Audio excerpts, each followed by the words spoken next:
அன்பின் உள்ளங்களே, இன்னைக்கு இந்த செய்தியை கேட்பதற்காக எத்தனையோ பேர் கணவன் மனைவியாக ஒன்னா சேர்ந்து கேட்டுக்கொண்டிருக்கலாம். அல்லது கணவன் தனியாக மனைவி தனியாக ஆபீஸ்ல இருந்து இந்த செய்தியை கேட்டுக்கிட்டு இருக்கலாம். அல்லது போனால் நீங்க ஒரு புது தம்பதியர்களாக இருந்து இந்த செய்தியை கேட்டுக்கலாம். ஒரு திருமணமாகி 5 வருடங்கள் கடந்ததன் பிறகு இன்னைக்கு இந்த செய்தியை நீங்க கேட்டுக்கிட்டு இருக்கலாம். திருமண வாழ்க்கையில 25 வருடம் அல்லது 50 வருடங்களை தாண்டி இருக்கக்கூடிய நிலையில இந்த செய்தியை நீங்க கேட்டுக்கொண்டு இருக்கலாம். அந்த செய்தி மூலமாக ஆண்டவர் உங்ககிட்ட சொல்ல வருகிற காரியம் இதுதான்.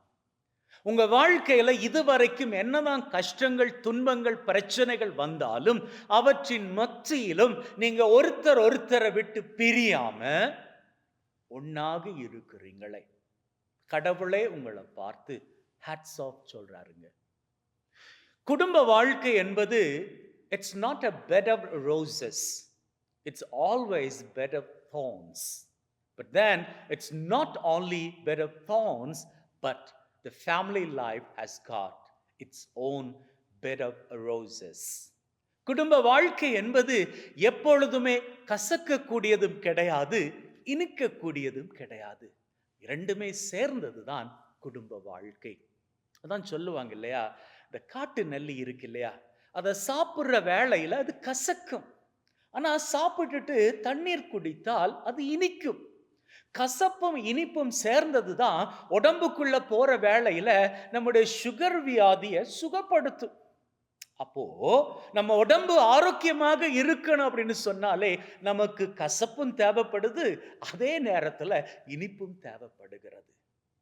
ஆரோக்கியமான குடும்ப வாழ்க்கைக்கு கசப்பான சில சம்பவங்களும் சூழ்நிலைகளும் இனிப்பான பல தருணங்களும் தேவைப்படத்தான் செய்கின்றது.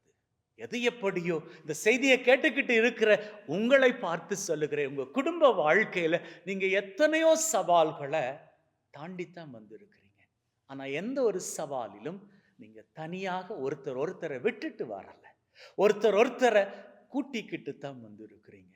அதனாலதான் கடவுள் உங்களையே பார்த்து ஹேட்ஸ் ஆஃப் சொல்றாரு. ஆண்டவரது ஆசீர் எப்பொழுதும் உங்க மேல இருக்கும்.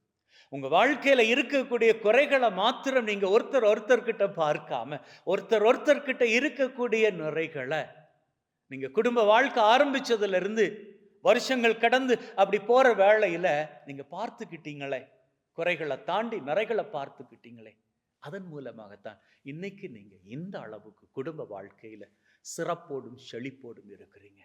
ஆண்டவர் உங்களை ஆசீர்வதிக்கிறார். அதே ஆசீர்வாதத்தோடு தொடர்ந்து வாழுங்கள். ஆண்டவரது ஆசீரும் அவரது மகிமையும் உங்க வாழ்க்கை மீது என்றும் எப்பொழுதும் தொடரும்.